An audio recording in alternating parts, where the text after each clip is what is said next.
Here we have 10 9 of spades with a 20 big blind stack in the World Series of Poker Main Event. And right off the bat, we're facing a decision, facing a raise and a call with our 21 big blind stack with 10 9 of spades in the big blind. Should we go all in or call? What do you think? Let me know in the comment section below on YouTube. While you're at it, click like, click subscribe.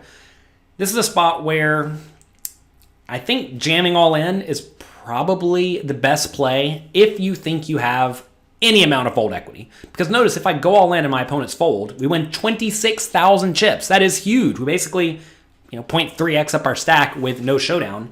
And the great thing about hands like 10 9 of spades are that when we do get called, we have plenty of equity. That said, I have both my opponents here labeled as tight, aggressive players, which make me think they probably have stronger ranges than most people may have. So if that read is accurate, which, may or may not be, if that read is accurate, I'm a little bit more inclined to call because we lack fold equity. Whenever you are in a situation where you have a all-in potential decision, first off, you always want to consider, is calling an option? And here it clearly is because we're closing the action with a great hand.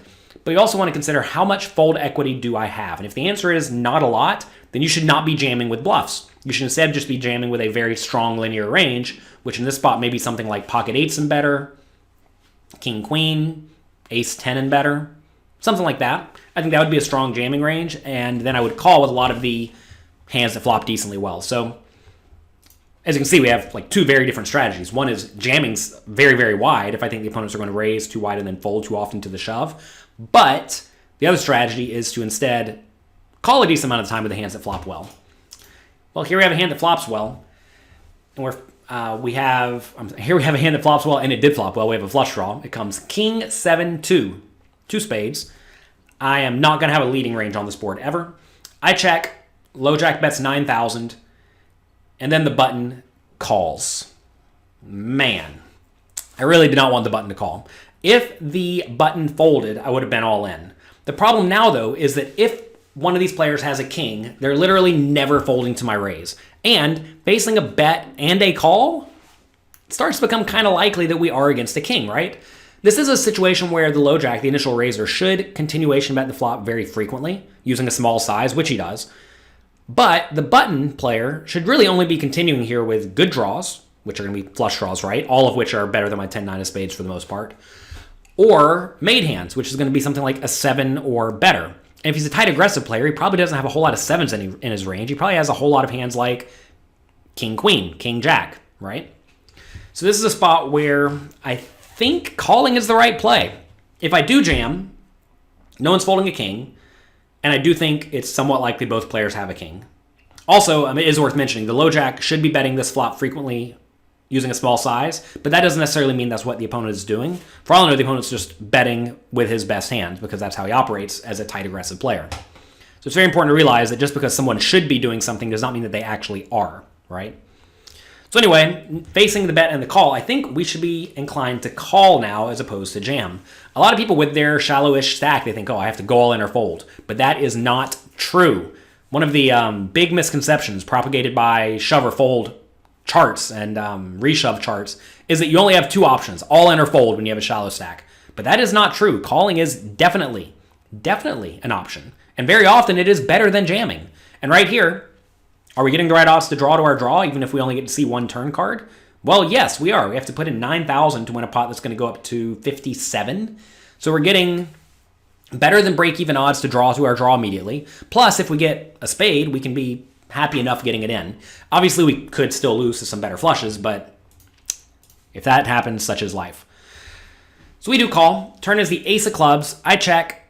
Low jack checks. And now the player on the button bets 25,000. Ugh. Brutal. So the problem with this now is that the low jack is probably folding. Probably. Maybe not necessarily, but probably. The real big problem here, though, is that the button is betting. And would the button ever just randomly bet with nothing here? And I think the answer is definitely not. Notice here, when he bets 25,000, I have only 71 behind. I really can't expect to have a lot of fold equity if I go all in, because he has to call 45 more into a pot that's going to be, goodness, huge, right? Pot's going to be like 50 big blinds.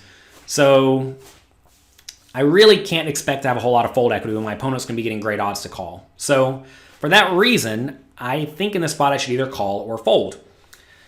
Okay, so now the question becomes, can I profitably call? It is slightly worse than break even, right? I'm going to get there about 18-ish% of the time on the river with a flush, and I need to win something like 19 to 20% of the time. And you may say, but oh, you have implied odds, right? If you get there, you can jam and your opponent's going to call. Well, first off, if I jam on a spade river, the opponent could very easily fold a hand like ace, queen. But also, if you think about it, which hands are my opponent likely to call with preflop and call on this flop and then bet the turn? It's actually going to be a whole lot of ace x of spades. That's not all of his range, don't get me wrong, but that is a decent chunk of his range. And if it's not ace x of spades, it's going to be a hand like queen jack of spades, which I also lose to at the moment.